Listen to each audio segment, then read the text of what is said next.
Watch where you're going, kid. The champagne splashed cold across Jamal's shirt as laughter rippled through first class.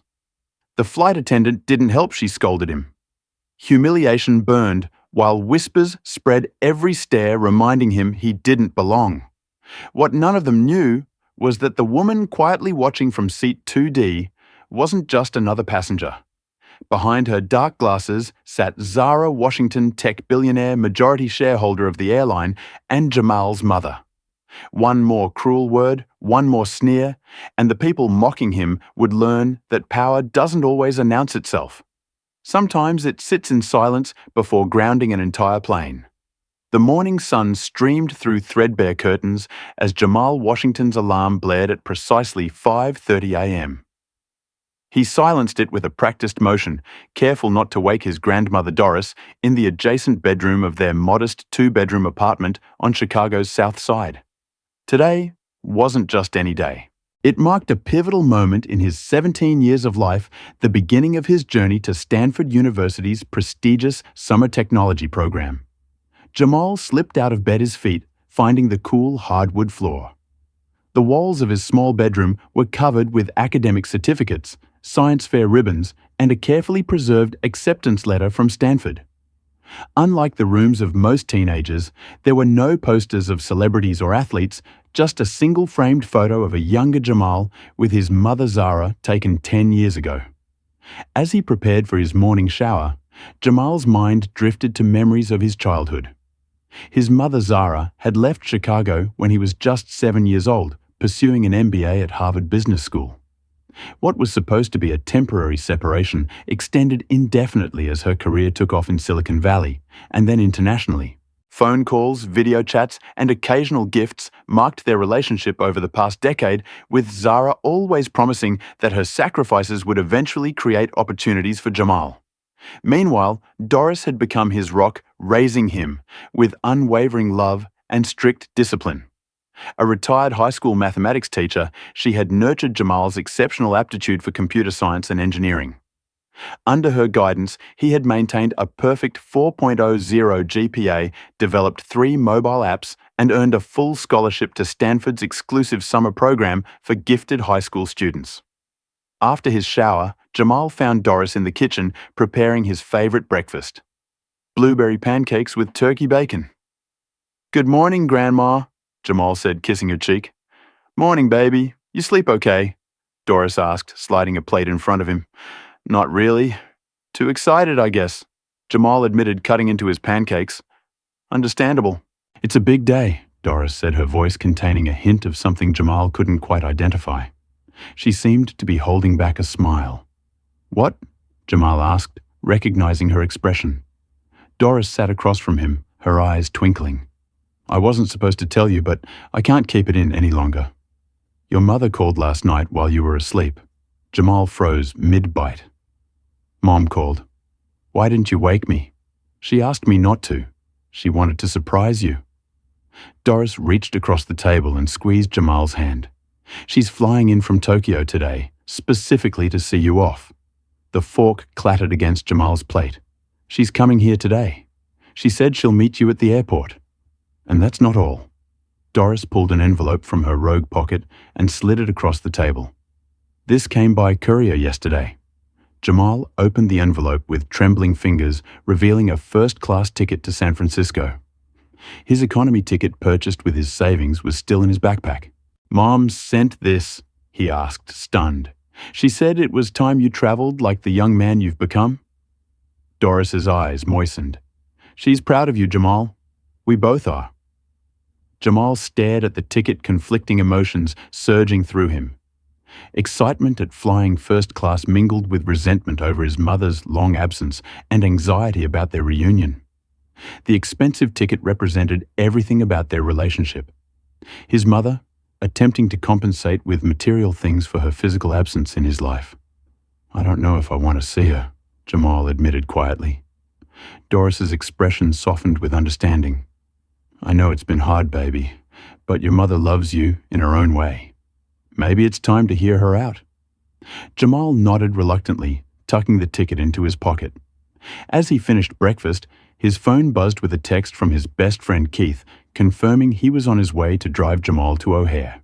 30 minutes later, Jamal stood in the living room with his luggage, taking a final look around the apartment that had been his whole world. His Stanford acceptance package outlined the cultural and racial diversity initiatives they proudly touted. But Keith, who had attended a similar program the previous year, had warned Jamal about the reality. The doorbell rang, and Doris opened it to reveal Keith dressed in his characteristic jeans and Chicago Bulls jersey. "Ready for the big adventure?" "Genius," Keith asked, grabbing one of Jamal's bags. "As ready as I'll ever be," Jamal replied, giving his grandmother a tight hug. "Remember who you are," Doris whispered in his ear. "No matter how they look at you or what they say, you belong in those spaces. Your brain earned you that spot." Jamal nodded, fighting back unexpected tears. "I love you, Grandma." "Love you too, baby. Now go change the world." In Keith's battered Honda Civic, the two friends navigated Chicago's morning traffic toward O'Hare International Airport. "So," Keith said, glancing sideways at Jamal, "your mom's really coming to see you off." Apparently, Jamal replied, staring out the window. "First time in 3 years, and she upgraded you to first class." "That's dope," Keith said, clearly trying to focus on the positive. "Yeah, dope," Jamal echoed without enthusiasm. Keith sighed, recognizing his friend's mood. "Look, I know it's complicated with your mom, but flying first class, that's going to be sweet." "I guess," Jamal conceded. "I've never even been on a plane before." "Well, you're starting at the top then." Keith grinned, then turned serious. "Just remember what I told you about Stanford. It's not like our high school." Jamal nodded. Their high school was predominantly black and Hispanic, with teachers who looked like them and understood their experiences. Stanford would be different. "Those tech programs are still mostly white and Asian kids from wealthy families," Keith continued. "They'll make assumptions about you based on how you look, talk, dress, everything except your actual abilities." "I know," Jamal said quietly. "Grandma gave me the same speech. Just be prepared to work twice as hard to get the same recognition," Keith advised as they approached the airport, "and don't let anybody make you feel like you don't belong there." As they pulled up to the departures terminal, Keith gave Jamal a brotherly hug. "You got this, man. You're literally the smartest person I know." Jamal smiled genuinely for the first time that morning. "Thanks for everything, Keith. Just remember us little people when you're running Silicon Valley," Keith called out as Jamal grabbed his luggage. Jamal waved goodbye, turned toward the terminal entrance, and took a deep breath. He was about to board his first ever flight, meet his long-absent mother, and begin a summer that would shape his future. With shoulders squared, he stepped through the automatic doors, entering a world far removed from his familiar South Side neighborhood. The gleaming expanse of O'Hare International Airport's Terminal 1 swallowed Jamal in a cacophony of announcements, rolling luggage, and hurried conversations. Business travelers in tailored suits and families in vacation attire streamed past him as he consulted the departures board, searching for his gate information. Finding his flight, Jamal followed the signs towards security, his first-class ticket clutched tightly in his hand. As he approached the TSA checkpoint, he observed the two distinct lines, the standard security line stretching back several switchbacks and the significantly shorter TSA pre-check line where business travelers breezed through with practiced efficiency. Jamal joined the regular security line, observing the diverse mix of travelers. A family in front of him chatted excitedly in Spanish about their upcoming vacation. Behind him, a group of white college students compared notes about their European backpacking plans.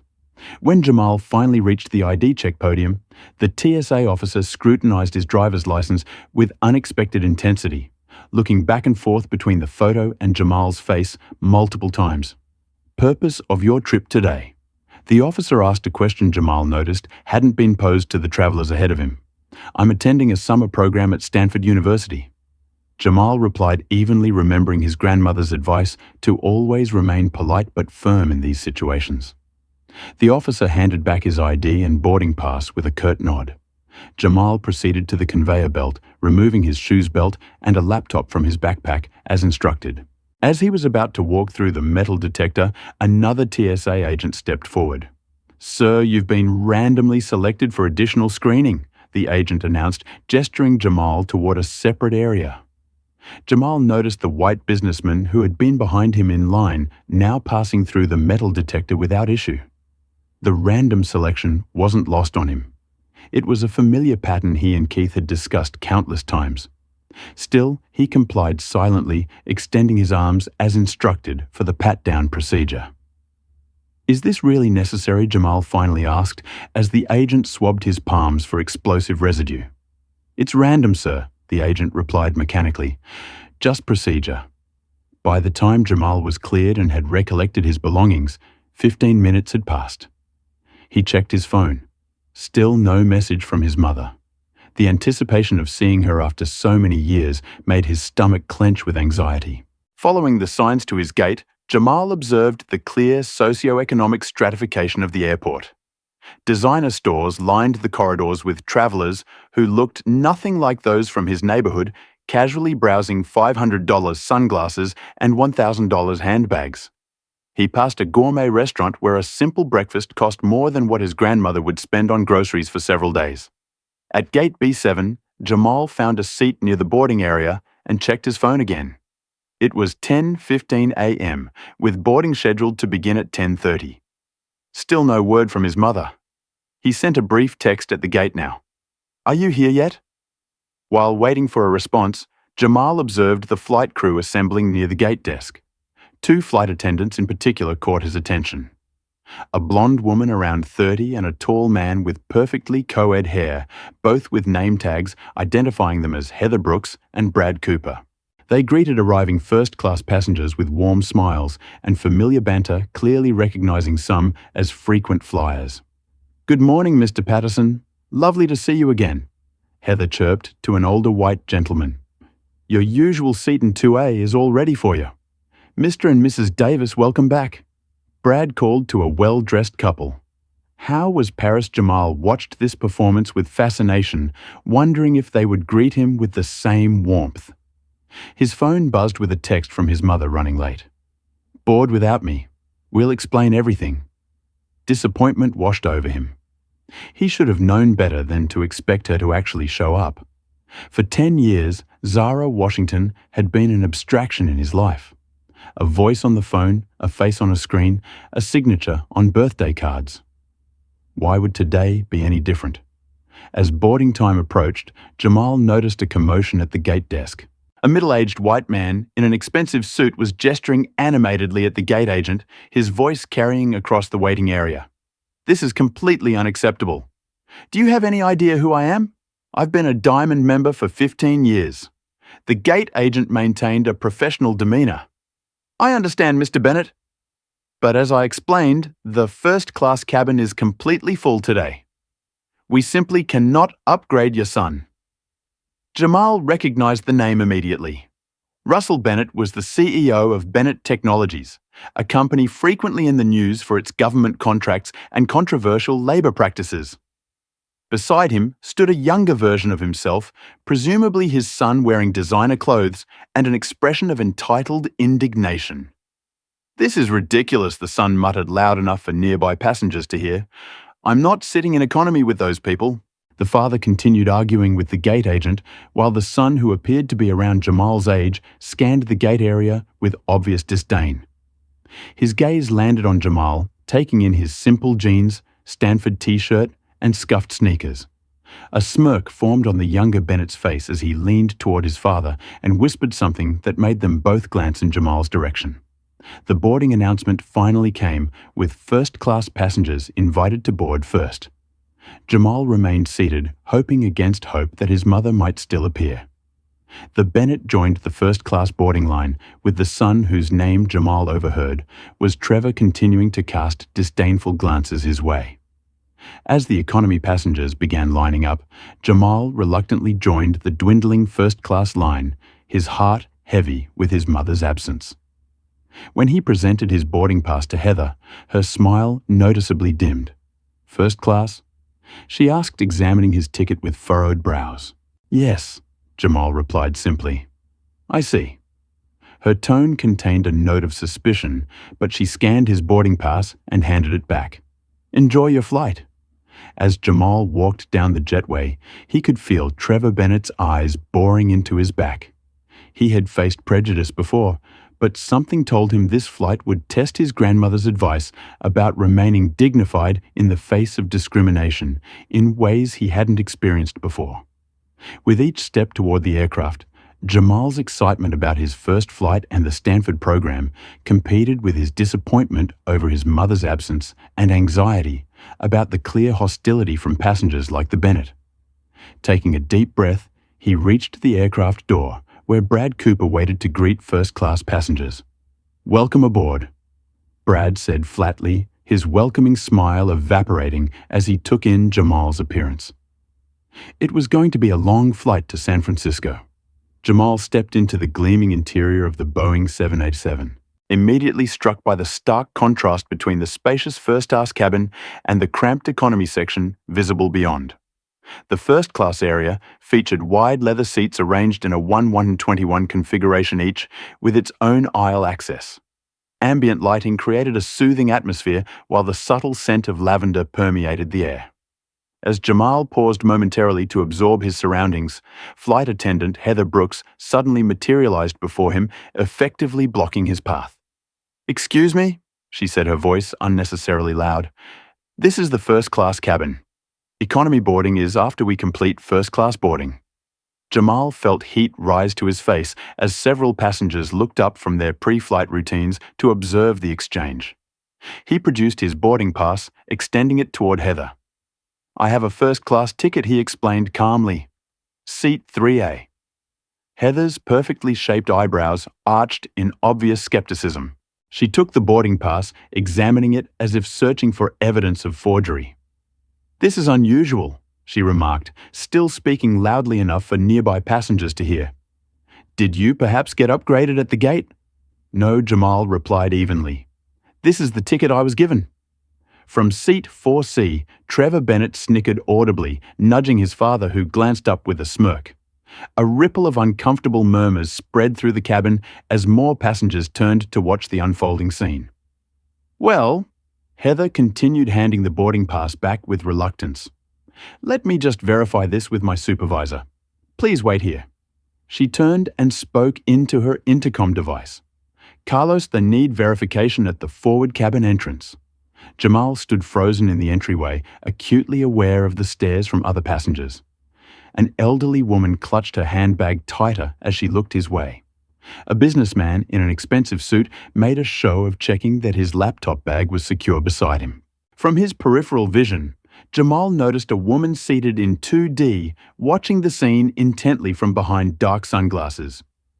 Unlike the other passengers, she wasn't openly gawking or whispering. Instead, she observed with a stillness that somehow made her presence more noticeable despite her attempt to remain inconspicuous. After what felt like an eternity, but was likely only 2 minutes, Carlos Rodriguez appeared from the rear of the aircraft. The flight supervisor was a middle-aged Latino man with a professional demeanor that contrasted with Heather's obvious disdain. "What seems to be the issue?" Carlos asked. "This young man claims to have a first-class ticket." Heather explained, emphasizing "young man" in a way that clearly communicated her doubts. "I just wanted to verify it's legitimate." Carlos extended his hand for Jamal's boarding pass, which Jamal provided without comment. After examining it briefly, Carlos looked up at Jamal with considerably more respect than Heather had shown. "Everything appears to be in order," Carlos confirmed. "Mr. Washington, you're in seat 3A by the window." "Are you sure?" Heather pressed. "It's just unusual for the ticket is valid," Carlos interrupted firmly. "Mr. Washington is a first-class passenger." Before Heather could respond, Trevor Bennett's voice cut through the tension. "Maybe he found it in the trash," he suggested, loudly eliciting chuckles from his father and several nearby passengers. Jamal noticed at least 3 passengers had their phones out, subtly recording the interaction. His grandmother's words echoed in his mind. "No matter how they look at you, or what they say, you belong in those spaces." He straightened his shoulders, determined to maintain his dignity. As Jamal began moving toward his assigned seat, Trevor deliberately extended his leg into the aisle. Caught between proceeding forward and making a scene by calling out the obvious attempt to trip him, Jamal tried to step over Trevor's outstretched foot. In doing so, he lost his balance, slightly bumping into businesswoman Victoria Adams in seat 3C. "Watch where you're going." Victoria snapped, recoiling as if she'd been accosted rather than merely brushed against. "Carlos, this is unacceptable. I paid for a premium experience not to be manhandled by other passengers." "I'm sorry, ma'am."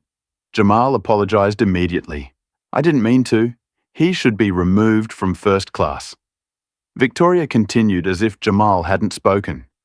"He clearly doesn't understand proper behavior in this cabin." Several passengers murmured in agreement.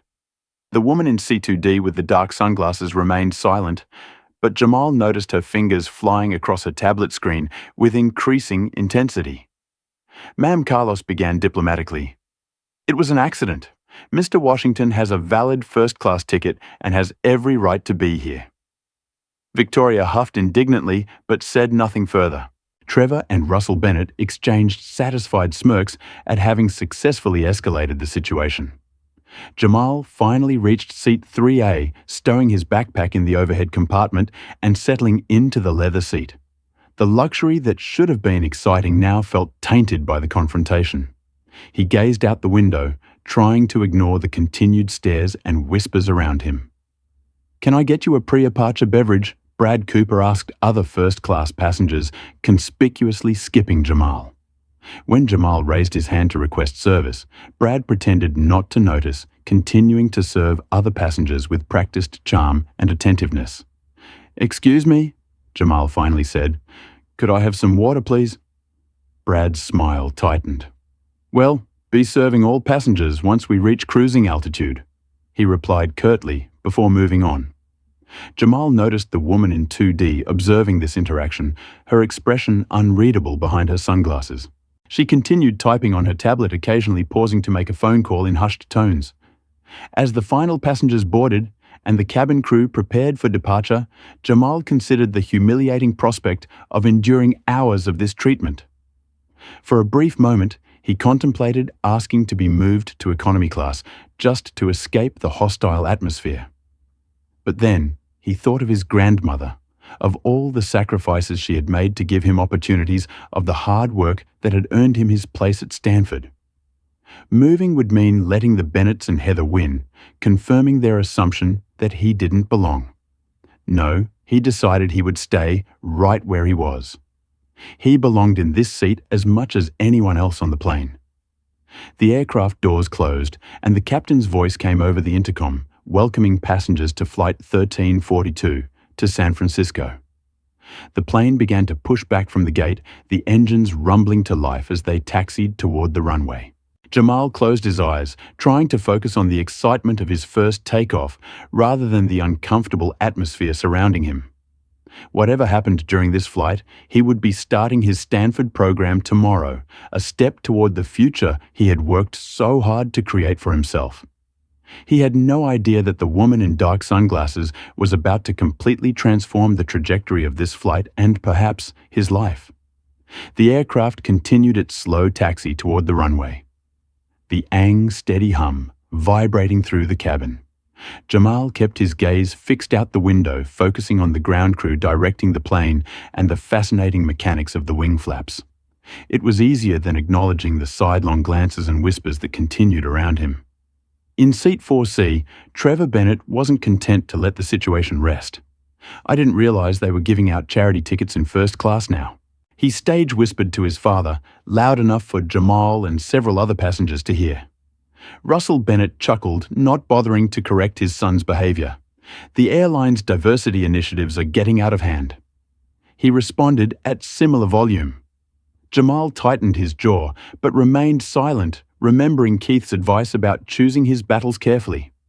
The mysterious woman in 2D continued working on her tablet, though Jamal noticed her typing had become more forceful.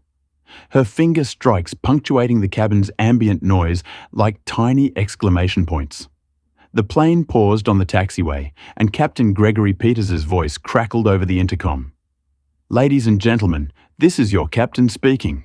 We've been asked to hold position momentarily due to a technical matter that needs verification before takeoff. We should be on our way shortly.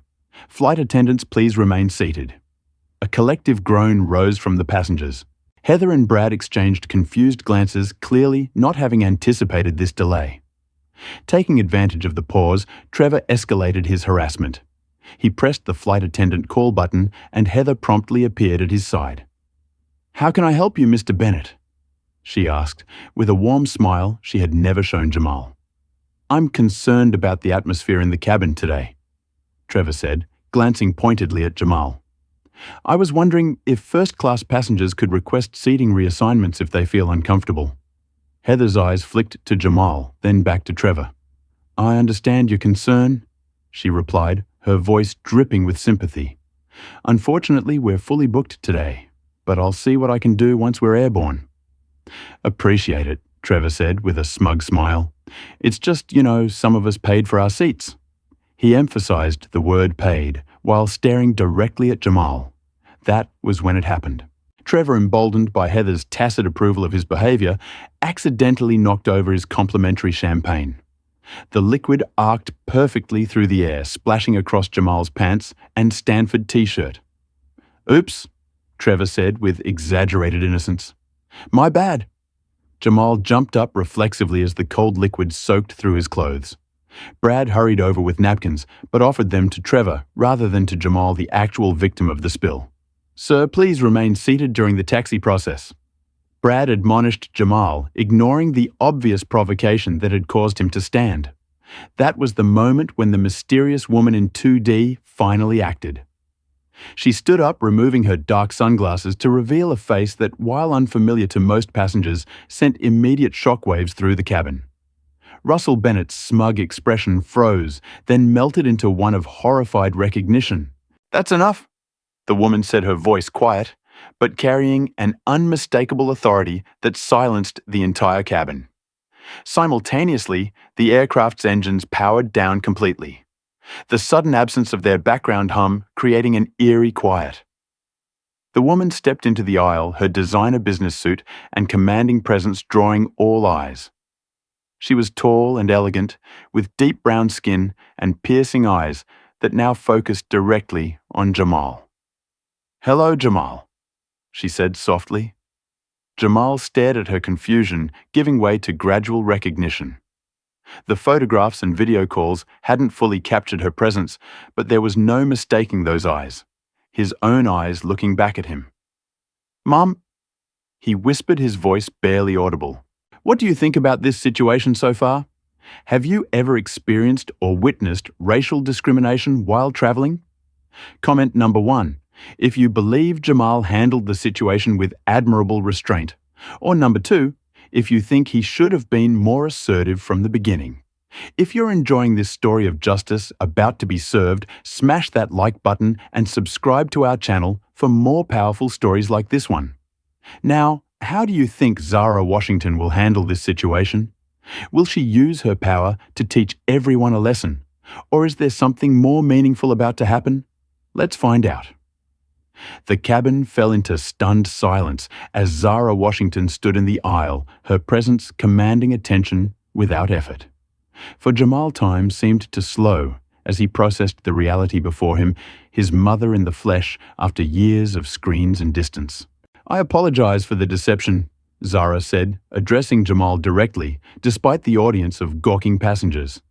"I wanted to surprise you, but my board meeting in Tokyo ran late. I've been watching everything from my seat."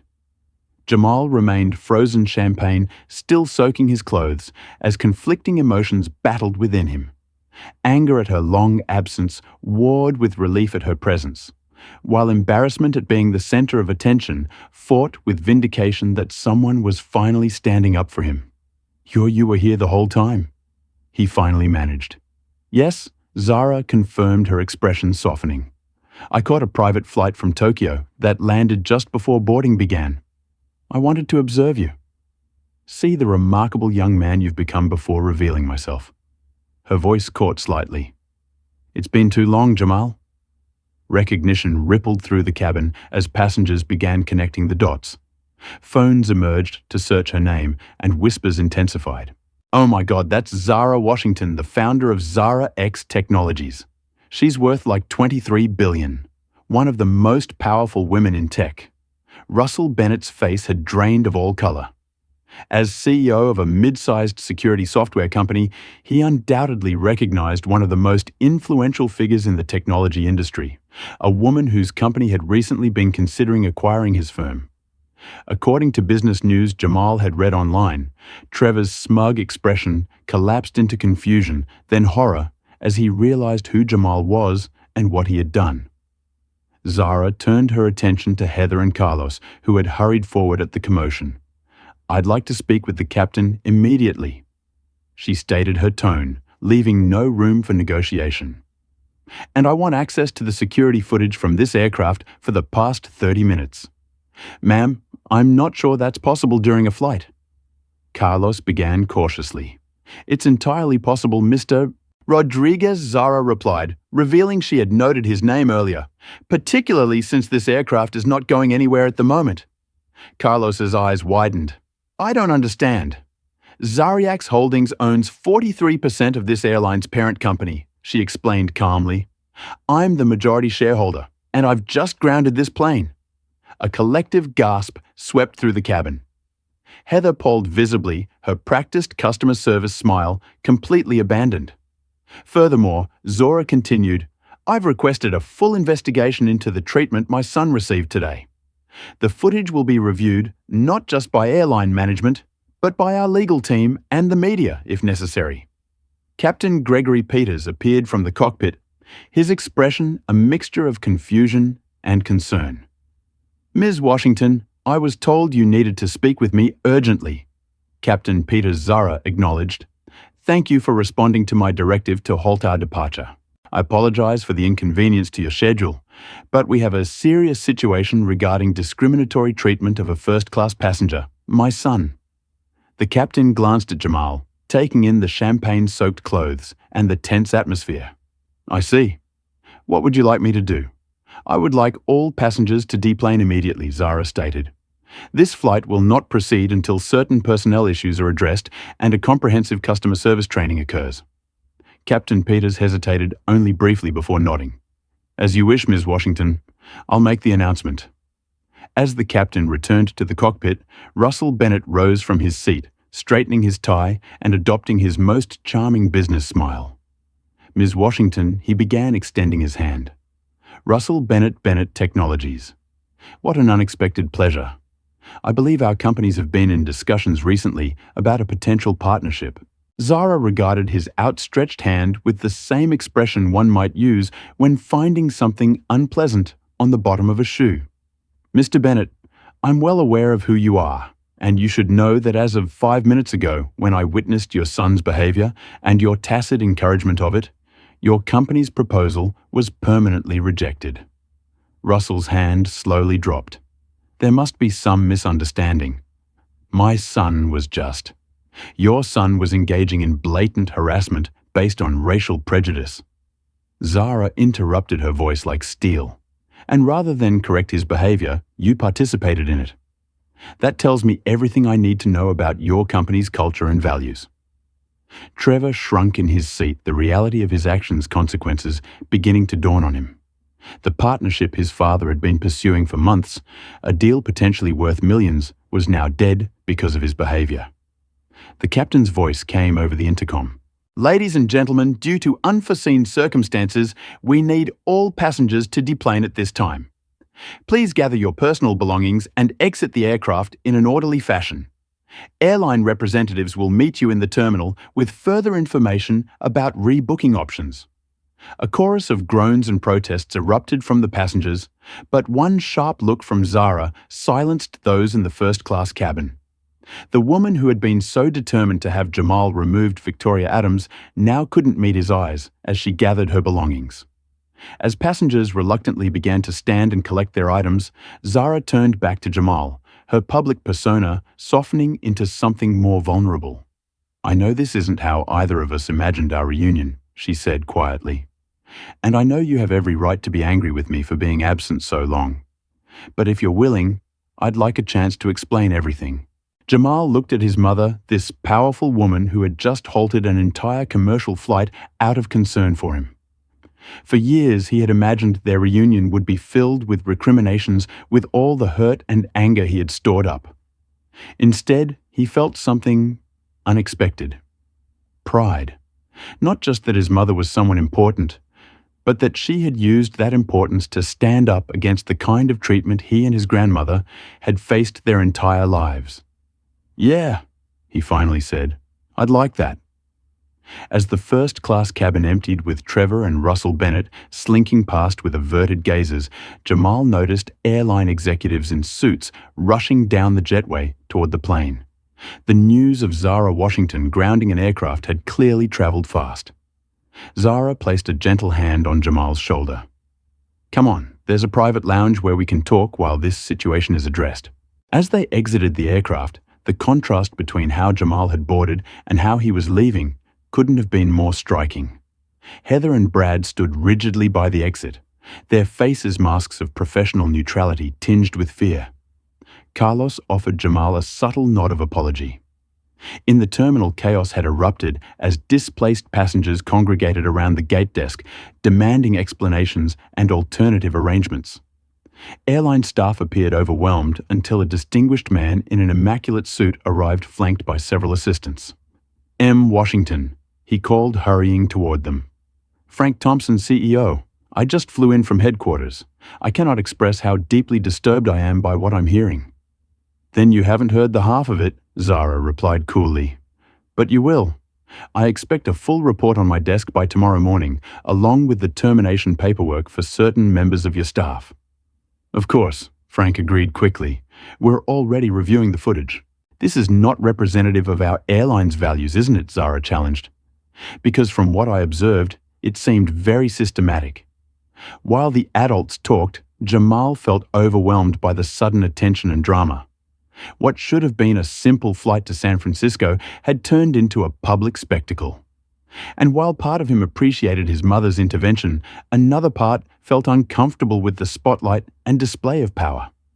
Needing a moment to process everything, Jamal quietly stepped away from the group, moving toward a quieter corner of the terminal. His mind raced with questions about his mother, about what all this meant for their relationship, and about how the day's events would affect his arrival at Stanford. One thing was certain: this was not how he had imagined his first flight would go. And as airline officials scrambled to address his mother's demands, Jamal wondered if the cost of this vindication, the public exposure, the appended travel plans of hundreds of passengers, was worth it. His grandmother had always taught him that dignity came not just from standing up for yourself, but from how you treated others in the process. As he watched his mother holding court with airline executives, Jamal realized that for better or worse, his low-profile journey to Stanford had just become considerably more complicated. The airport terminal transformed into a scene of controlled chaos as passengers from Flight 1342 congregated in confused, irritated clusters. Airline staff scrambled to set up impromptu rebooking stations, their faces tense with the pressure of managing an unprecedented situation. Security personnel discreetly positioned themselves throughout the area, responding to the unusual nature of the flight cancellation. In a secluded corner of the terminal, Jamal sat on a leather couch in the airline's premium lounge, which had been hastily cleared of other patrons. Through the glass walls, he could see the continuing commotion, feeling oddly disconnected from the disorder he had inadvertently helped create. Across from him, Zara ended a brief phone call, her third, since they'd entered the lounge. "The board has been informed," she said, setting her phone down and focusing her full attention on Jamal for the first time. "They support my decision completely." Jamal nodded, still processing the whirlwind of events. "All those people," he said, gesturing toward the terminal, "their plans are ruined because of what happened to me." Zara studied her son thoughtfully. "They're inconvenienced, not ruined. The airline is arranging alternative flights, hotel accommodations if necessary, and substantial compensation. More importantly, this is about something bigger than one flight." Before Jamal could respond, the lounge door opened and Frank Thompson entered with two other executives in tow. The airline CEO's forehead glistened with nervous perspiration, despite the terminal's air conditioning. Ms. Washington, Mr. Washington. Frank acknowledged them both with differential nods. We've arranged alternative transportation for everyone. Premium customers are being rebooked on flights departing within the next 3 hours, while others will leave this evening or tomorrow morning. And the crew, Zara inquired pointedly. Frank cleared his throat. Heather Brooks has been suspended pending investigation. Brad Cooper has received a formal warning. Carlos Rodriguez, who attempted to intervene appropriately, will continue his duties on another flight. That's a start, Zara replied, her tone making it clear she expected more comprehensive action. And the security footage being compiled as we speak. Our legal team will have it within the hour. Frank hesitated before continuing. Ms. Washington, while we deeply regret the treatment your son received, I must express concern about the scale of the response. Grounding an entire aircraft is unprecedented. Zara's expression hardened. So is having my son publicly humiliated and discriminated against while your staff either participated or stood by. Which do you think will cost your airline more in the long run, Frank? The expenses of rebooking passengers or the class action discrimination lawsuit and public relations disaster that would follow if I release the footage of today's events to the media, Frank polled visibly. Of course, we're taking this extremely seriously. As the executives retreated from the lounge, Jamal turned to his mother. Was all this really necessary? Zara's professional facade softened. You tell me, Jamal, was this the first time you've experienced this kind of treatment? Jamal thought back to countless random security checks, store clerks following him through aisles, teachers expressing surprise at his academic achievements, police officers approaching him and Keith for simply existing in certain neighborhoods. Each incident had been manageable in isolation, each one something his grandmother had taught him to handle with dignity. But their cumulative weight had shaped his life in ways he rarely articulated. No, he admitted quietly. It happens all the time. But usually I just deal with it. That's what they count on, Zara replied, leaning forward. They count on people like us just dealing with it because making a scene is too costly, too exhausting, too risky. But sometimes, Jamal, someone needs to say enough. Through the glass walls, Jamal noticed Russell and Trevor Bennett being escorted to a rebooking desk by an airline representative. Trevor's earlier arrogance had evaporated, replaced by a sullen, defeated posture. Russell's phone was pressed to his ear, his gestures growing increasingly agitated as he presumably dealt with the fallout from Zara's rejection of his company's partnership proposal. Your actions affected more than just Heather and Brad, Jamal observed. Mr. Bennett's company, Bennett Technologies, has been pursuing a security integration partnership with Zorax for months, Zara confirmed. Their proposal was under serious consideration until today. Now it's not because of how they treated me, because character matters in business. Jamal. How people behave when they think no one important is watching tells you everything about how they'll conduct themselves as partners. Russell Bennett revealed his true character today, and so did his son. The lounge door opened again, admitting a distinguished older man in a pilot's uniform, Captain Peters. He approached with a respectful demeanor. Ms. Washington, Mr. Washington, he greeted them. I wanted to personally apologize for what occurred on my aircraft. As captain, the safety and dignity of all passengers is ultimately my responsibility. Thank you, Captain, Zara acknowledged. I appreciate your professionalism in handling an unusual situation. A new crew has been assigned to fly Mr. Washington to San Francisco. As soon as he's ready, Captain Peters continued. A private aircraft can be arranged if preferred. Before Zara could answer, Jamal interjected. What about the other passengers? Will they be okay? The captain seemed surprised by Jamal's concern, but answered readily. Yes, sir. Everyone is being accommodated. Many have already been rebooked. After Captain Peters departed, Zara regarded her son with obvious pride. That's what I missed, she said softly. Watching you grow into someone who cares about others, even when they didn't care about you. Jamal shifted uncomfortably under her gaze. Grandma taught me that she did an amazing job. Zara acknowledged a note of something like regret coloring her voice. A commotion outside the lounge drew their attention. The terminal's relative calm was disrupted as airline executives scurried toward the main entrance where news crews were setting up cameras. Word of the incident had apparently reached the media. "That was fast," Jamal remarked. Anxiety building at the thought of becoming a news story. "Information travels quickly when a billionaire grounds a commercial aircraft," Zara replied dryly. "But don't worry, our PR team is managing the narrative." "And what narrative is that?" Jamal asked, suddenly wary.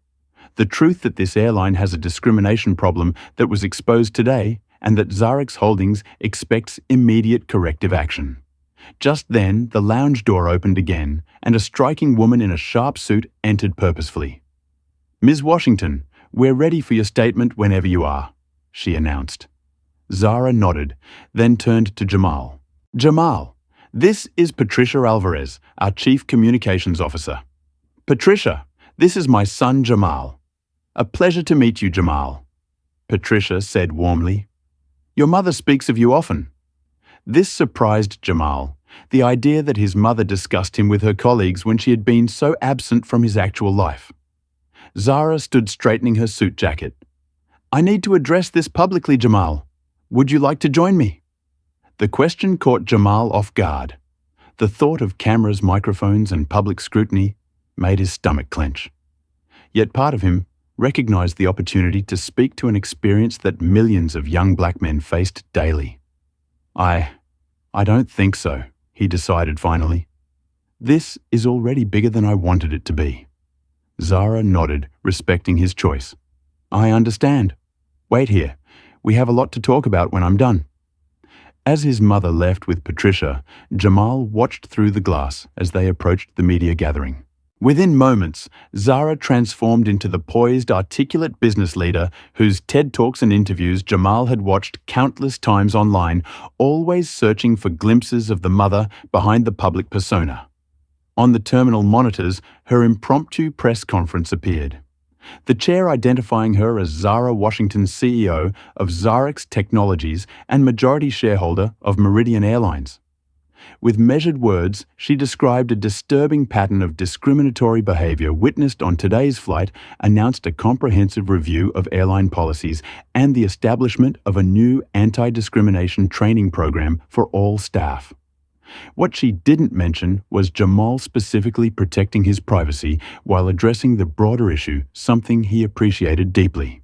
As Jamal watched his mother command the attention of the media with such effortless authority, he felt a complicated mix of emotions: pride in her accomplishments, lingering resentment over her absence, and a new understanding of why she might have chosen the path she did. His phone buzzed with a text from his grandmother. "You're all over the news. Are you okay? Call me." Before he could respond, another message appeared. This one from Keith. "Dude, your mom is Zara Washington. Why didn't you tell me? Also, you're trending on Twitter." With growing alarm, Jamal opened Twitter to find the hashtag #DoshiftFirstClass, while Black already gaining momentum with people sharing their own stories of discrimination during travel. Someone had captured video of the initial confrontation with Heather. Though, thankfully, the footage didn't clearly show Jamal's face. As social media exploded with commentary about the incident, Jamal felt increasingly overwhelmed. What had started as personal humiliation was rapidly becoming a national conversation about race privilege and corporate responsibility. While he recognized the importance of that conversation, he hadn't planned on becoming its catalyst. Needing space to process everything, Jamal slipped out of the lounge while his mother was still engaged with the media. Finding a quiet corner of the terminal far from the commotion, he sat alone watching travelers hurry past, each absorbed in their own journeys, unaware that the young man observing them had just inadvertently sparked what would likely become a viral movement. For the first time since boarding the plane, Jamal had a moment to reflect on the day's extraordinary events. In less than 3 hours, he had experienced public humiliation, witnessed his long-absent mother's dramatic intervention, and now found himself at the center of a rapidly developing news story about racial discrimination. All he had wanted was to fly to Stanford and begin his summer program. Now he wondered how this incident would affect his experience there. Would he arrive preceded by his viral moment rather than his academic achievements? Would this define him before he even had a chance to define himself? As these thoughts swirled through his mind, Jamal's phone buzzed again. Another text from his grandmother. Remember who you are, not what happened to you, not who your mother is. You. I'm so proud of you. Somehow, across hundreds of miles, Doris Washington had known exactly what her grandson needed to hear. The afternoon sun streamed through the tall windows of the airport terminal, casting long shadows across the polished floor. Jamal had found refuge in a quiet corner near an unused gate away from the media circus still surrounding his mother's impromptu press conference. His phone continued to buzz with notifications which he had eventually silenced after responding to his grandmother and Keith. There you are. Jamal looked up to find Zara approaching, having somehow slipped away from the reporters. She had removed her suit jacket, appearing slightly less formidable, without it more like the mother from his childhood memories. Sorry, he said. I needed some space. I understand. Zara settled beside him on the bench, maintaining a respectful distance. This is a lot to process, especially on what was supposed to be an exciting day for you. Silence stretched between them. 10 years of absence condensed into a heavy pause. Why did you leave? Jamal finally asked the question he had carried since age 7, tumbling out before he could reconsider. Zara didn't flinch from the directness of his query. The simple answer to build something that would ensure you never had to face the limitations I did. The complicated answer, because I was terrified of failing you by staying. She turned slightly to face him.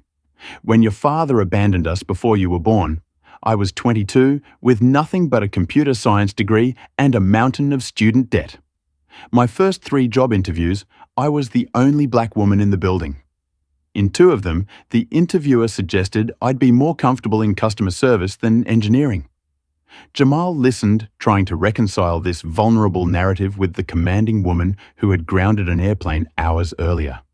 I started a small consulting business from your grandmother's spare bedroom, Zara continued. By the time you were 5, it had grown enough that venture capitalists were interested. But they made it clear I needed to be in Silicon Valley, working around the clock, projecting a certain image to be taken seriously. So you chose the business over me, Jamal stated flatly. Zara winced. I thought I was choosing both our futures. I believed creating generational wealth and influence was the best way to protect you in a world that she gestured toward the terminal where the incident had occurred. A world that treats young black men the way you were treated today. I didn't need wealth or influence, Jamal replied, his voice quiet but firm. I needed my mother. You're right, Zara acknowledged, her composure cracking slightly. Your grandmother told me the same thing countless times. But I convinced myself that building Xarax wasn't just ambition. It was a form of love, creating a legacy that would open doors for you that had been closed to me. Before Jamal could respond, Frank Thompson approached, his expression grave. Ms. Washington, we've completed our preliminary review of the incident, he reported. Heather Brooks has been terminated effective immediately. We're also implementing your suggested changes to our training protocols. And the young man who deliberately spilled his drink on my son, Zara inquired. Frank shifted uncomfortably. As he's not an employee, there's little formal action we can take, though he and his father have been placed on our no-upgrade list permanently. That's not enough, Zara stated flatly. I want it's enough, Jamal interrupted. Both Frank and Zara looked at him with surprise.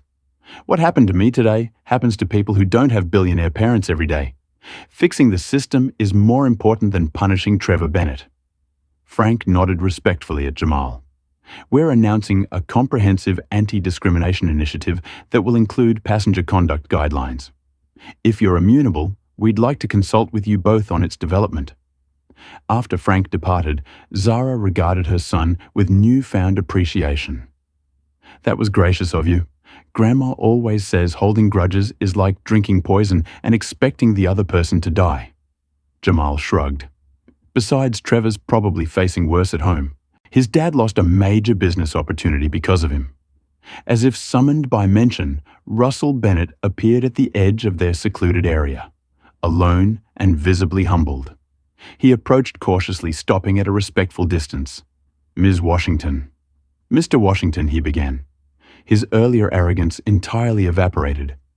"I wanted to apologize personally for my son's behavior and my own failure to intervene. There's no excuse for what happened." Zara's expression remained impassive. "Where is your son, Mr. Bennett? Shouldn't he be delivering this apology himself?" Russell winced. "Trevor is currently writing a formal letter of apology. I wanted to speak with you first, to take responsibility as his father." He hesitated. The partnership our companies were discussing would have transformed Bennett Technologies. Losing that opportunity is entirely my fault, and the consequences will affect hundreds of employees who had nothing to do with today's incident. "Your employees aren't being punished for your son's actions," Zara clarified. "They're experiencing the natural consequence of having leadership that tolerates discriminatory behavior. Companies reflect their leadership, Mr. Bennett." Russell nodded grimly. "A lesson I've learned too late." He turned to Jamal. "Young man, I am deeply sorry for what happened today. It was unacceptable, and I failed as both a bystander and a parent." The apology seemed genuine, but Jamal noted that even now, Russell couldn't quite bring himself to address him by name. "Thank you for apologizing," Jamal replied, simply neither absolving nor condemning the man. After Russell departed, Zara and Jamal remained in thoughtful silence until Patricia approached with news that the media situation had been contained and a private aircraft was ready to take them to San Francisco whenever they wished. "We've also received 17 interview requests for both of you," Patricia added, including major networks and print publications. Jamal tensed at this information. Zara, noticing his discomfort, made an immediate decision. "Decline them all," she instructed. "This isn't about publicity, it's about accountability." Patricia nodded and retreated, leaving mother and son alone again. "You turned down national media coverage?" Jamal asked, surprised. "Isn't that valuable for your company?" "Some things are more important than business opportunities," Zara replied, her eyes meeting his. "I've missed too much of your life chasing success." Jamal. "I don't want to miss any more by turning a painful experience into a corporate PR opportunity." For the first time that day, Jamal felt a genuine connection with his mother. Not as Zara Washington tech billionaire, but as the woman who had once sung him to sleep and taught him to tie his shoes. "I have an apartment near Stanford," Zara said tentatively. "I bought it last year when you were accepted to the summer program, hoping we might spend some time together." "But only if you want to." Jamal considered this revelation that his mother had planned for his arrival long before today's dramatic reunion. "I'm still angry," he admitted. 10 years is a long time to be an afterthought." "You were never an afterthought," Zara countered gently. "You were the whole point. I just lost sight of that along the way." Their conversation was interrupted by a commotion nearby. A young black woman in economy class was having a heated discussion with a different gate agent, her frustration evident even from a distance.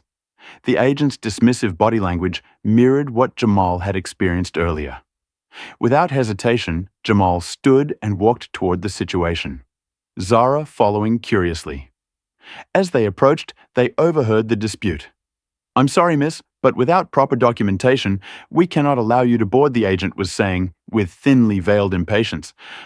"I've shown you my student ID and my acceptance letter," the young woman insisted. "My wallet was stolen yesterday, and the police report is right here. Stanford expects me tomorrow for the same summer program." "Excuse me," Jamal interrupted, addressing both the agent and the young woman. "Did you say you're attending Stanford's summer technology program?" The woman turned, relief crossing her features at finding a sympathetic ear. "Yes, my name is Alicia Johnson. I'm supposed to be there for orientation tomorrow, but my ID was stolen and now they won't let me board." Jamal extended his hand. "I'm Jamal Washington. I'm in the same program." Recognition dawned on the gate agent's face as he connected Jamal to the incident that had the entire airport buzzing. His demeanor transformed instantly. "Mr. Washington, I apologize for any inconvenience. Let me see what we can do to assist Ms. Johnson." As the agent hurried to make accommodations, Alicia looked at Jamal with confusion.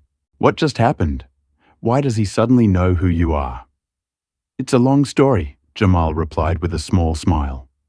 But I think you'll be able to make it to Stanford now. Standing slightly behind them, Zara observed the interaction with a mixture of pride and revelation. In this moment, watching her son naturally extend help to a stranger facing the same systemic barriers he had encountered, she understood something profound. While she had been building a financial legacy to protect Jamal, he had developed a moral compass and sense of justice that transcended wealth or status. Perhaps she realized her son had never needed saving in the way she had assumed. Perhaps in the most important ways, Doris had raised him to be stronger than Zara had ever been.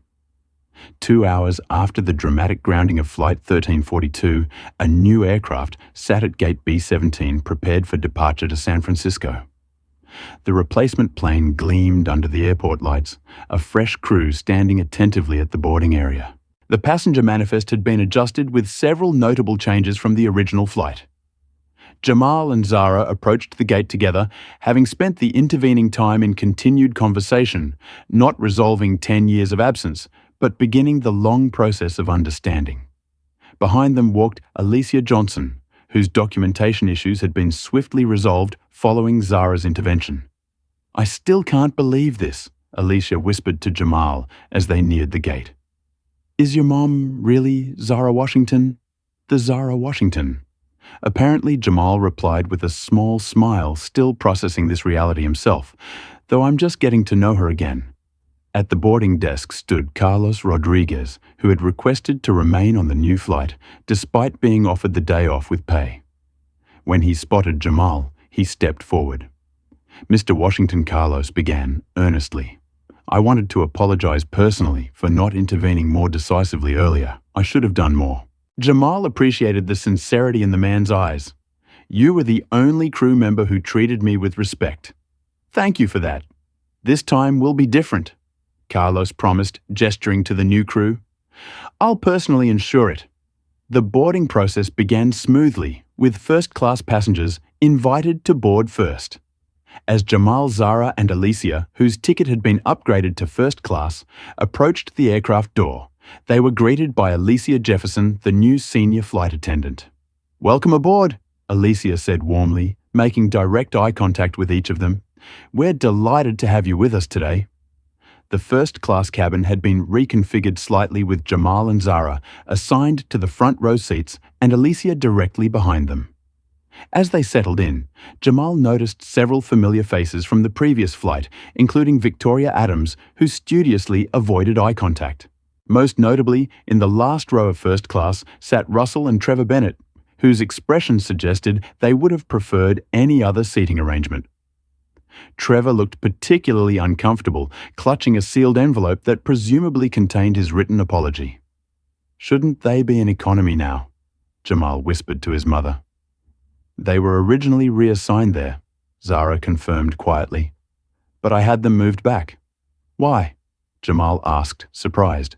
"Because segregating them solves nothing," Zara explained. "They need to sit here, uncomfortable though it may be, and experience being treated with the same professional courtesy as everyone else. No more, no less. That's equality." As the boarding continued, Alicia approached with pre-departure beverages for everyone, including a sparkling water for Jamal, without him having to request it. The contrast with Brad's earlier service was striking.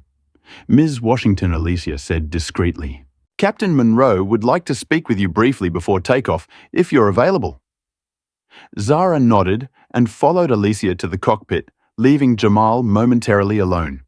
In her absence, Trevor Bennett hesitantly approached, clutching his envelope like a shield. "Jamal," he began, awkwardly using his name for the first time, "I wrote this apology, but I think I should say it to your face too." He took a deep breath. "What I did was inexcusable. I was showing off trying to impress my father and the other passengers at your expense. It was racist cruel, and I'm truly sorry." Jamal studied Trevor's face, searching for the sincerity behind the words. The arrogant smirk from earlier had vanished, replaced by genuine remorse. Why? Jamal asked simply. You don't know me. What made you think it was okay to treat another person that way? Trevor's face flushed with shame. Honestly, I've never had to think about it before. I've always been the most important person in any room. At least that's what I was taught. He glanced back at his father, who was watching the interaction tensely. Today was the first time I've ever faced consequences for how I treat people. That's a privilege in itself, Jamal observed, without malice. Some of us face consequences for other people's assumptions before we even open our mouths. Trevor nodded slowly, the concept clearly new to him. I get that now, or at least I'm starting to. He extended the envelope. Anyway, I wrote everything down. And for what it's worth, I'm sorry about the Stanford program too. What about it? Jamal asked, taking the envelope. You're in the advanced coding track, right? That's where I was assigned to. It's going to be awkward seeing each other every day after this. Jamal hadn't considered this possibility that Trevor would be in the same program, potentially the same classes. The summer he had been looking forward to suddenly seemed complicated in new ways. As Trevor returned to his seat, Zara reappeared from the cockpit. Everything okay? She asked, noticing the envelope in Jamal's hands. Trevor apologized, Jamal explained. Apparently we're in the same program at Stanford. I see, Zara replied thoughtfully. That will be interesting. As the boarding completed and the cabin doors secured, Captain Monroe's voice came over the intercom, welcoming everyone aboard and specifically thanking passengers for their patience during the earlier disruption. The new crew moved through the cabin with professional efficiency, their service attentive without being obsequious. Once they reached cruising altitude, Zara took the opportunity to share more about her business journey with Jamal. She described the early years of sleeping in her office, facing countless rejections from investors who couldn't envision a black woman leading a major tech company, and the strategic decisions that had ultimately led to Zariac's becoming a global powerhouse. I started with a simple security algorithm I developed in college, she explained. Now, we protect 80% of global financial transactions. Every time someone swipes a credit card anywhere in the world, our technology likely safeguards that information. That's impressive, Jamal acknowledged sincerely. But what about the personal cost? Zara's expression softened. That's the question I've been asking myself more frequently lately. Building Zariac's consumed me so completely that I justified every sacrifice, including time with you, as necessary for success. It wasn't until about 2 years ago that I realized success felt hollow without sharing it with you. What happened 2 years ago? Jamal asked. I had a health scare. Nothing serious in the end, but it forced me to consider my legacy beyond business achievements. I realized I'd created financial security for you, but sacrificed our relationship in the process. That's when I started making changes, scaling back my direct involvement in day-to-day operations and planning for this summer. Their conversation was interrupted as Victoria Adams approached tentatively from her seat. Excuse me? She began, addressing both of them. I wanted to apologize for my behavior earlier. It was inexcusable. Zara regarded her coolly. Your apology would be more appropriately directed to my son, Ms. Adams. Victoria turned to Jamal. You're right. I'm truly sorry, Mr. Washington. When you accidentally bumped into me, I reacted based on assumptions and biases I didn't even realize I held. There's no excuse for how I treated you. Jamal acknowledged her apology with a nod, but offered no absolution. Victoria retreated to her seat, clearly uncomfortable with the interaction's unresolved nature. You didn't make it easy for her, Zara observed. Should I have Jamal countered? Her apology was about making herself feel better, not about understanding the harm she caused. Zara smiled slightly. You're wiser than I was at your age. As the flight progressed, Jamal noticed a subtle but significant shift in how passengers interacted with him. Where before there had been suspicion and disdain, now there was excessive friendliness, with several people finding transparent excuses to introduce themselves to Hazara Washington's son. They're only being nice because they know who you are now, Jamal observed quietly after a particularly obvious interaction. Yes, Zara agreed. That's how privilege works. Yesterday, they wouldn't have given you a second thought. Today, they're falling over themselves to connect with you. It feels fake, Jamal admitted. It is fake, Zara confirmed. But it also demonstrates an uncomfortable truth. Respect shouldn't depend on who people think you are or who your mother is. During a trip to the restroom, Jamal passed through the economy section and noticed a young black man about his age being treated dismissively by one of the flight attendants. The passenger had requested a vegetarian meal that had apparently been misplaced. "I'm sorry, sir, but if it's not in our system, there's nothing I can do," the attendant was saying with thinly veiled impatience. Jamal paused, recognizing the familiar pattern. Without his mother's presence or the now-known connection to Zara Washington, this passenger was experiencing the same treatment Jamal had faced earlier. Returning to his seat, Jamal made a decision. He explained what he had observed to Zara, who immediately summoned Carlos. "There's a passenger in economy seat 34C who needs assistance with a meal request," Jamal explained to Carlos. "Could you personally ensure he's taken care of?" "Of course, Mr. Washington," Carlos replied, immediately heading toward economy. Later, as the flight began its descent into San Francisco, Jamal reflected on the day's extraordinary events. What had begun as simple excitement about his first flight and anxiety about the Stanford program had transformed into a complex reckoning with privilege, racism, and family reconciliation. Looking at his mother, who was reviewing emails on her tablet, Jamal made another important decision about their relationship moving forward. One that would shape not only his summer at Stanford, but potentially the rest of his life. The aircraft descended through wispy clouds, revealing the stunning panorama of the San Francisco Bay Area below. Golden Gate Bridge stretched majestically across the water, while the iconic skyline emerged through the afternoon haze. For Jamal, who had never ventured west of Chicago, the view was breathtaking, a visual representation of the new world he was about to enter. "Beautiful, isn't it?" Zara commented, noticing her son's awe. "It's like something from a movie," Jamal replied, his face pressed against the window. As the plane banked towards San Francisco International Airport, Zara's phone buzzed with a message. She frowned slightly as she read it. "Is something wrong?" Jamal asked. "Not wrong exactly," Zara replied, choosing her words carefully. "But there are reporters waiting at the terminal. Word of today's events has spread faster than anticipated." Jamal's stomach tightened. "Reporters? For me, for us," Zara clarified. "Our PR team has arranged for private transportation to bypass the main terminal." But she hesitated. "This is your story too, Jamal. If you want to speak about what happened today, that's your right." The aircraft touched down smoothly, taxiing toward the gate as passengers prepared for deplaning. Captain Monroe's voice came over the intercom, thanking everyone for flying with them and extending special appreciation to Jamal and Zara Washington for their patience during unusual circumstances. As the seatbelt sign dinged off, Alicia approached their row. "Ms. Washington, Mr. Washington, we've arranged for you to deplane first. There will be representatives waiting to escort you through a private exit." Jamal gathered his backpack, mind racing, as he considered his mother's words. This was his story too. For years he had lived in the shadow of his mother's absence, managing discrimination and microaggressions with the quiet dignity his grandmother had taught him. Today's incident wasn't unique. What made it extraordinary was that for once there had been consequences for the perpetrators. How many other young men like him faced similar treatment daily with no recourse? How many Heather Brookses and Trevor Bennett never faced accountability for their actions?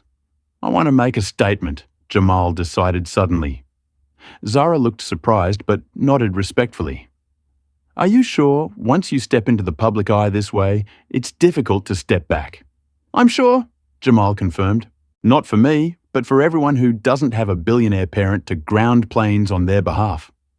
As they deplaned, Carlos discreetly handed Jamal a business card. "My personal contact information," he explained. "If you ever need anything while traveling, please don't hesitate to call. What happened today has opened my eyes too." Jamal pocketed the card with a nod of thanks. As they walked through the jetway, he could see airline representatives waiting anxiously at the gate. Beyond them, through the terminal windows, camera flashes and a cluster of reporters were visible. Patricia Alvarez met them at the gate entrance. We've prepared a statement if you'd like to use it, she offered, extending a tablet toward Zara. Thank you, but I believe Jamal has something of his own to say, Zara replied, surprising her PR chief. Patricia turned to Jamal with professional interest. We can arrange security to keep the reporters at a comfortable distance, and you can decline any questions you're not comfortable answering.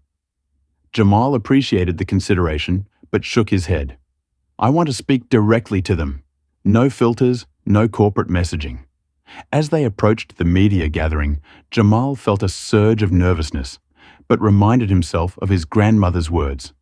Remember who you are. With that thought anchoring him, he stepped forward to the impromptu press area. Camera flashes intensified as reporters recognized Zara, their questions overlapping in a chaotic jumble until Jamal raised his hand, surprising them into a momentary silence. My name is Jamal Washington. He began, his voice steady, despite his racing heart.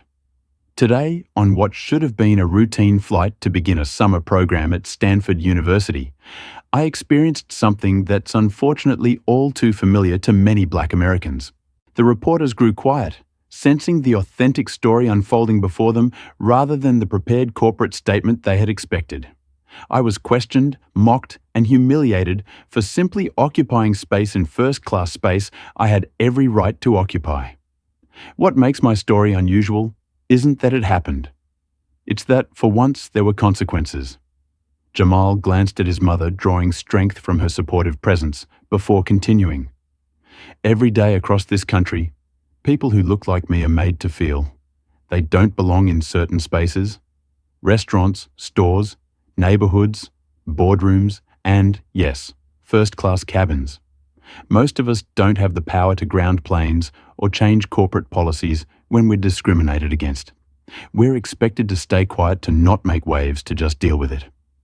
A reporter called out, "Are you calling for a boycott of the airline?" Jamal shook his head. No, what happened today wasn't just about one airline or a few individuals. It's about a systemic problem that requires systemic solutions. I'm calling for something more difficult, for everyone to examine the assumptions they make about people based on appearance, and for companies to create real accountability for discriminatory behavior. Zara stepped forward to stand beside her son. To that end, she announced Zara X Foundation is establishing the Equal Access Initiative, a program dedicated to addressing discrimination in transportation and public accommodations. The foundation will provide legal support to individuals who experience discriminatory treatment and will work with companies to implement meaningful anti-bias training and accountability measures. The announcement generated a flurry of questions from the press, but Jamal noticed the young man from economy class, the one who had been denied his vegetarian meal, standing uncertainly at the edge of the crowd. Excusing himself from the reporters, Jamal approached him. "Hey," Jamal greeted him. "I'm Jamal Washington." "Marcus King," the young man replied, extending his hand. "I just wanted to thank you for sending that flight attendant to help me. Not many people would notice or care about something like that. Are you headed to Stanford too?" Jamal asked, noting the university logo on Marcus's laptop bag. Marcus nodded. "Yeah, for the summer technology program, but the computer science track. I couldn't afford the advanced coding track." Jamal glanced back at his mother, an idea forming. "Would you be interested in the advanced track if it were possible? I mean, if funding weren't an issue." "Of course," Marcus replied, confusion evident on his face. "But the application deadline passed months ago, and the scholarships are allocated. Let me introduce you to someone," Jamal said, guiding Marcus towards Zara, who had just concluded her media statement. "Mom, this is Marcus King. He's in the Stanford summer program too, but couldn't access the advanced coding track due to financial constraints. I was wondering if the foundation might have a scholarship opportunity available." Zara assessed Marcus thoughtfully. "The foundation certainly could, but I'd like to hear about your interest in coding first, Marcus." As Marcus explained his passion for programming and his projects developing apps to help low-income families locate resources, Jamal noticed Trevor Bennett watching their interaction from a distance. Making a decision that surprised even himself, Jamal approached him. Trevor he acknowledged with a nod. Trevor seemed startled by the direct address. Jamal, I read your apology letter on the plane. He hesitated, clearly uncomfortable. It seemed sincere. It was Trevor confirmed. I've been thinking about what you said about facing consequences for other people's assumptions. I've never had to deal with that. Maybe this summer is your chance to learn, Jamal suggested. We're going to be in the same program. I'm not saying we'll be friends, but we can at least be civil. Trevor nodded, relief evident in his expression. I'd like that, and I promise I'm going to do better. It's not about promises, Jamal replied. It's about actions. Show me who you're trying to become, not who you were on that plane. Returning to where Zara and Marcus were still talking, Jamal found his mother already making arrangements for Marcus to join the advanced coding track through a newly created foundation scholarship. It settled. Zara announced as Jamal approached. Marcus will be joining you in the advanced track and will be establishing 5 additional scholarships for underrepresented students in next year's program. Marcus looked stunned by this sudden change in his circumstances. I don't know how to thank you both. Succeed, Jamal suggested simply. That's all the thanks anyone needs. As the media event concluded and they prepared to leave the airport, Zara pulled Jamal aside for a private moment. I've been thinking about what you said earlier about needing your mother rather than wealth or influence, she said quietly. You were right. I made choices that prioritized building something for you over being present with you. I can't change the past, but I can change the future if you'll let me. What are you suggesting? Jamal asked cautiously. I mentioned I have an apartment near Stanford, Zara reminded him. What I didn't mention is that I've also opened a new research campus for Zariacs in Palo Alto. I'm relocating here permanently, not just for the summer. Jamal's eyes widened in surprise. You're moving to California? Because of me? Because it's time to be your mother again? Not just your benefactor, Zara clarified. I've missed 10 years, Jamal. I don't want to miss any more. If you're willing, I'd like us to have dinner once a week during your program. No pressure, no grand gestures, just getting to know each other again. The simple request. So human, so normal, compared to the day's dramatic events, touched Jamal deeply. This wasn't Zara Washington tech billionaire making a power move. This was his mom asking to have dinner with her son. I'd like that, he agreed softly. As they exited the terminal, Jamal's phone buzzed with another text from his grandmother. He opened it to find a news headline. Airline announces new anti-discrimination policy following incident. Below the headline was a picture of Jamal speaking to the reporters, looking confident and composed. The accompanying message from Doris read, See what standing your ground can accomplish. So proud of you, baby. Call me when you're settled. Jamal smiled, showing the message to Zara. Grandma always knows what to say. She raised an extraordinary young man. Zara acknowledged. I have a lot to thank her for. As they climbed into the waiting car that would take them to Stanford, Jamal looked out at the California landscape so different from the Chicago streets he knew. Today had been a day of confrontation, revelation, and new beginnings. What had started as a humiliating experience had transformed into something powerful, not just for him personally, but potentially for countless others who faced similar discrimination without recourse. Tomorrow, he would begin his summer program at Stanford, armed with new knowledge about himself, his mother, and the power of standing firm in the face of injustice. And perhaps most importantly, he had taken the first steps toward rebuilding a relationship that had been fractured for too long. As the car pulled away from the airport, Jamal reflected on how quickly life could change. This morning, he had been a teenager from Chicago's South Side, flying alone for the first time. Now he was at the center of a national conversation about race and privilege with a reunited mother and a platform to effect real change. His grandmother had always told him that life's most difficult moments often preceded its greatest opportunities. Today had certainly proven her right. What would you do if you were in Jamal's position? Would you have handled the discrimination differently? Or do you think his approach, dignified but firm, was the right one? If you've experienced or witnessed similar situations, share your thoughts in the comments below. Don't forget to like this video if you found Jamal's story inspiring. Subscribe to our channel for more powerful true stories of overcoming adversity and share this video with someone who needs to hear this message today. Thank you for watching, and remember, sometimes the most powerful response to injustice is simply refusing to accept it as normal. This powerful story reminds us that discrimination often thrives in spaces where accountability is absent.